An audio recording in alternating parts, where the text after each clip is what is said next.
Want to learn how to paint the most dreamy and romantic style flowers? Well, this is a tutorial for you because today I'm going to be teaching you how to paint these very, very delicate, dreamy, lush flowers that I think you're just going to love. And it uses a ton of wet on wet and gives you a ton of flexibility to express yourself and make something that's truly creative and beautiful if you want to hang it up on your wall when you're done. So without further ado, let's get started. Okay, so I'm going to start with my supplies, and I have a pad of Bao Hong cold press watercolor paper, and I highly suggest going with cold press watercolor paper just because, especially when we're doing wet on wet painting like this, that you're going to really need a paper that holds up to this type of rigorous activity, I guess you can call it. Then we have our brushes, and I have 3 brushes, a large oval mop, but you can use any large paintbrush that you have in your arsenal. Then I have a number 4 filbert brush, and basically a filbert brush will help you be able to create the shapes of the flowers more easily, but if you have a square brush or even an angled shader, something that has a square or flat footprint would be great. I happen to think that the filbert is ideal for those rounded curves, but any kind of flat brush will do. Then I have a number 4 round brush, but you could have a number 8, a number 6, whatever. Again, whatever you have in your collection should be fine. I don't want you to run out and buy anything that you don't already have. And then as far as colors are concerned, we're going to be using only 4 colors for this project: a blue, a red, a brown, and a green. And use whatever you have in your own collection. I'm going to use phthalo blue, alizarin crimson, sepia, and a sap green. But like I said, just use whatever you have that's closest to what I mentioned. So if you have an ultramarine, if you have a Prussian, if you have a cyan, whatever you have, whatever brand, whatever works for you. As for me, I'm going to pull out the pans from my palette just to make it a little bit easier to understand when I'm recording this video. So I'm pulling out the specific colors so that we're not distracted by all the extra goodies on this really, really colorful palette. And the last art supply you're going to need for this is going to be a tube or a pan of white gouache or white watercolor, which is essentially white gouache. And my favorite brand is Holbein, and I use the titanium color from them. But again, whatever you have at your disposal will work. So the first thing I'm going to do is I'm going to wet my brush, and I'm going to apply a layer of water all over my paper. So we're just going to coat this paper with a ton of water, and this is where you're going to see that having a cold press paper that can really hold up to this amount of humidity will benefit you greatly. So let's try to get this spread as evenly as possible onto the surface. Now, if your paper is not part of a block like mine is, I would suggest taping your paper down before starting, just so that your paper doesn't end up buckling. Now, I'm going to pick up some of my blue, and I'm going to neutralize that blue so it's not so saturated with some red, and that's going to give it an earthier feel so it's not so basic and primary. Very few things in nature are. So with this mixture, I'm going to pick it up and load it onto my brush and try to apply it somewhat evenly onto my paper. And it doesn't really matter if it isn't perfect. You're not trying to create the most even wash at all. So if you have certain shadows in areas and light spots in others, that's totally, totally fine. Next up, I'm going to pick up some of that same mixture that I made, but with my smaller filbert brush, bring it over to my paper and start applying some dabs with the flat area of my brush. And it's kind of going to be overlapping somewhat and irregular. So we're going to have a couple of clusters of these, which are going to be sort of emulating like a hyacinth or a hydrangea, and they're going to be somewhat faded in the background. So don't worry so much if they're bleeding all over the place, because we're setting the foundational elements of the painting, which we're going to build onto later. So let's keep going and add a couple more of these clusters throughout the page. Next up is we're going to do the stems and the leaves of our flowers. And so for that, we're going to mix up a very nice green, which is going to be a more neutral, more earthy green. So for that, I'm taking my green, for starters. And then I'm going to mix in some of my sienna with it. You could also use red if you want, so either red or the brown or the sienna, whichever you have at your disposal. And then I'm going to maybe add maybe a touch of blue just to connect it to the rest of the flowers. And that's actually something I like to do in a lot of my paintings. I'm going to put a link in the card above for you to check out another video I have all about how to create really nice harmonious color schemes by using the same colors throughout. So that's what I'm doing right here. And so I'm getting to a nice deep dark color for these stems and mixing that together. And we're going to load up our brush and create stems that go from our blob shapes all the way down to the bottom of the page. So each one of these will have a stem that goes all the way down. So let's start laying down our first brush strokes. And guess what, you guys? It's going to start bleeding, and that's exactly what we want it to do.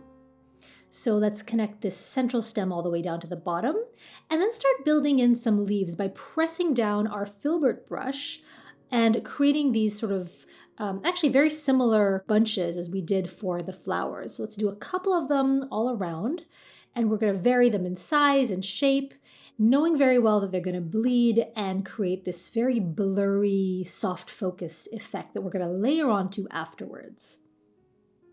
And as you're filling in your composition, try to remember to keep a sense of balance in your overall piece. And by balance, I mean don't let any one area of your artwork get too busy without another area counterbalancing it in some way. So for me, on the lower left-hand side, you see there's a lot of green and it's getting a little bit heavy there. So I added some details in the upper right-hand corner to try to counterbalance that. So that's what I mean by balance, is by trying to build in a sense of evenness all around.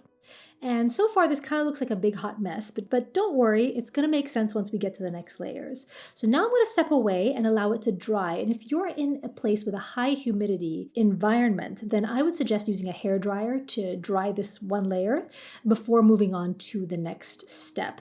And we're going to be transitioning from wet on wet, which is what we were doing right now, to wet on dry. And so what we want is for the paper not to be slick or wet like this, and for, if you put your finger down on the paper, for it to feel dry to the touch. So artists, take a break, take a little walk, get yourself a cup of coffee, whatever it is you want to do, stretch your legs, and meet me back here when your paper is dry. All right, so we are back, and I'm going to start mixing up a little bit more of my greenish brown mixture. I'm using my number 4 brush, and I'm making this paint a bit creamier in consistency and darker in value because we're going to go over our stems with this darker layer. So everywhere that we put down some green in our previous wet and wet layer, we're going to go over with a featherlight touch using wet on dry now to bring that stalk and those branches more into focus in the foreground. So now that that's looking pretty good, we're going to make our first set of leaves using some basic brush strokes. You're going to put the very tip of the brush down onto the paper, press down and release. Follow along with me, and we're going to make a bunch of leaves that all point towards the main stem of the branch that they're coming from. Your brush strokes don't have to be identical to mine, but definitely try to have them all follow the curve of this branch. Let's do the exact same thing for all of those green leaf clusters. All right, now that we're done with those leaves, we're going to do basically the same idea now, but for the flowers. So getting that phthalo blue, mixing in a little bit of red like we did originally, and then using the filbert brush to stipple on an irregular pattern of brush strokes that's now going to make those bunches of flowers come into focus in the foreground. So let's continue filling in these flowers on top of the faded blue bunches we did before, trying to vary the value as well as the sizing and spaces a little too to make it look more natural. And again, don't forget to follow the natural curve of each stem.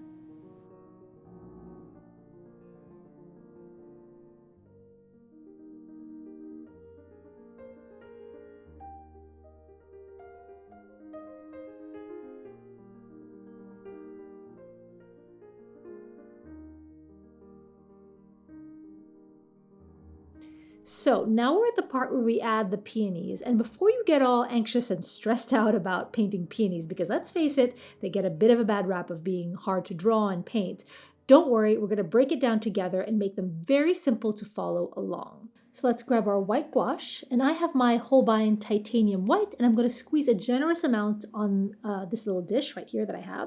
And just make sure that your white is separate from the rest of the colors so you can keep it pure. Let's get it into a creamy consistency using the same filbert we've been using on basically everything, and load up the brush. Are you ready? We're starting on our first flower, adding a dot where the flower meets the stem. This is going to be your reference point for where all the petals originate from. So we can start at that dot and create two curves that look somewhat like an upside down V shape. So just follow along. And don't worry if you start reactivating the underlying layer a bit. It's fine, and that muddying of colors helps add some beautiful unexpected tones. And I'm thickening that upside down V shape by adding some more brush strokes on either side so that it looks more like a petal and less like an upside down V. So that's the bottom half of the flower with the petals underneath like the saucer of a teacup. And now let's add the petals on top. And again, I think it's helpful to do reference lines. So add 3 lines that all point towards the base of the flower, aka that dot that we did at the beginning. Those are your guides for the directions of the top 3 petals. And just like the lower petals, we're going to fill these top ones too. Make sure to keep a bit of a gap between them so they don't end up looking like a blob or a fluffy cloud instead of petals. Easy enough, right? Now let's let that dry and move on to the second flower, and guess what? We're going to do the exact same thing here.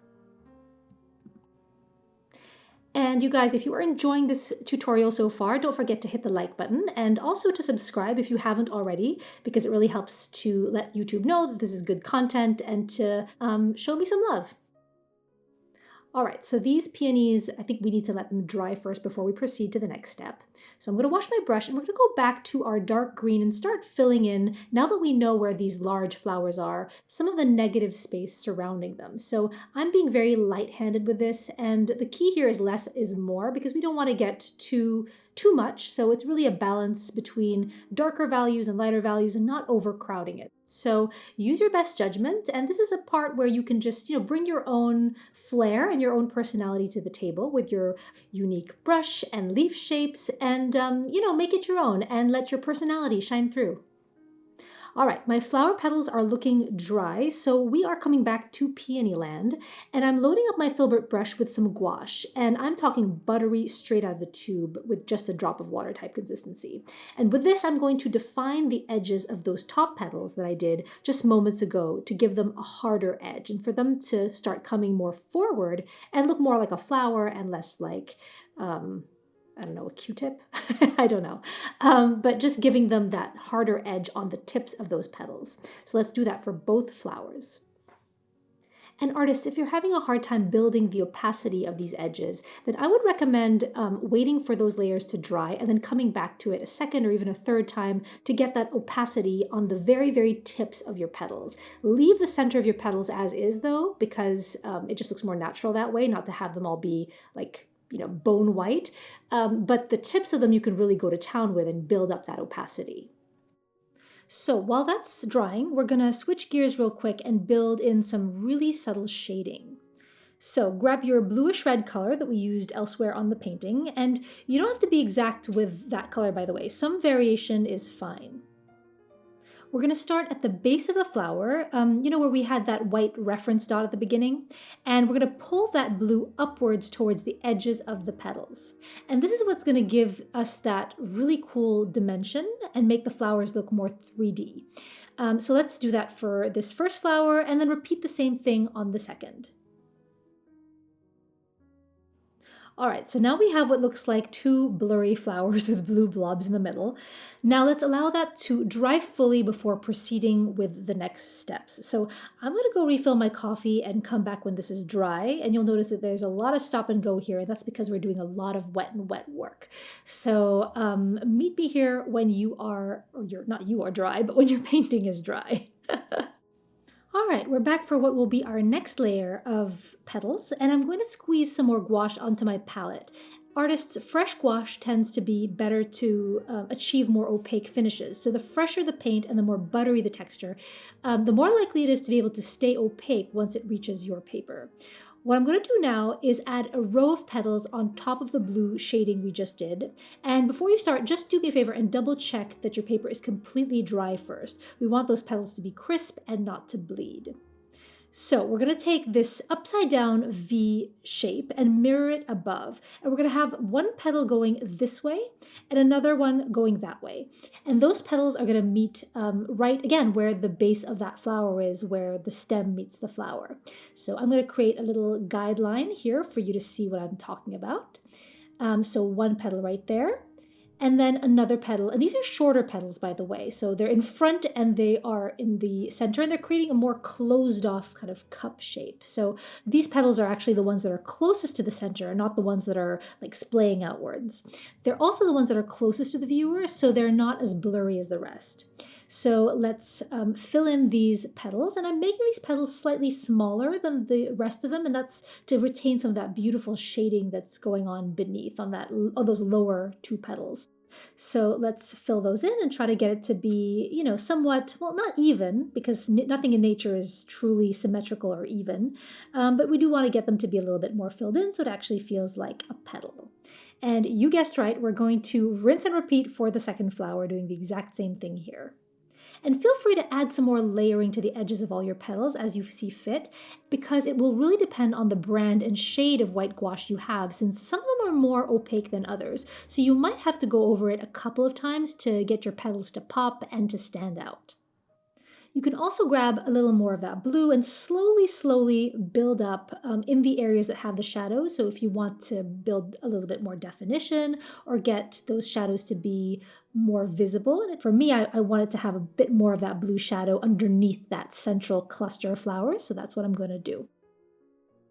All right, artists, we are nearly done with these peonies. All we need to add now are the details of the stamen in the center of the flower. And this is going to be super easy. It's just about adding a couple of very light brush strokes close to the center. Just follow along with me. And what I'm doing is I'm using these feather-light brush strokes, using that very dark green that we mixed for the leaves. And all those brush strokes should be pointing towards the base of the flower. Once that's done, add some light dots to the tops of those brush strokes for the stamen, and that flower is finished. Now we can repeat the same thing on the second flower. And now the final part of this painting is filling in any awkward gaps or negative space with either leaves, or if you're like me and want a bit more variety, you can add these branchy shapes and dots at the end of them. And to me, they kind of look like filler or berry branches in a bouquet. And I'm not really sure if anything like this actually exists in nature. Does anyone know if something like this actually exists, and if so, what it's called? Let me know in the comments if you happen to know. So let's fill this up and just do the same thing throughout this painting, filling in any gaps, any negative space with either leaves, branches, whatever it is you like. And now, artist's final step is to sign your beautiful work. I'm just going to grab a smaller paintbrush and just put my initials at the bottom close to a stem. But definitely sign your work once you're done with it. I think it's a nice way to honor the work and time you put into a project. You showed up today, you tried something new, and that is a little victory worth celebrating.